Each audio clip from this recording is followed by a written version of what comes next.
Hayatın çok çetin anları var, yolunun eniş yokuşları var.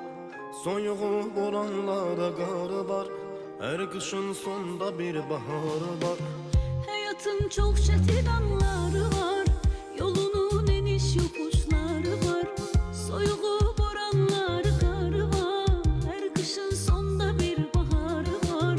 Sevgidir nurlu ümit yolumuz, dikanlı olsa da sağ solumuz.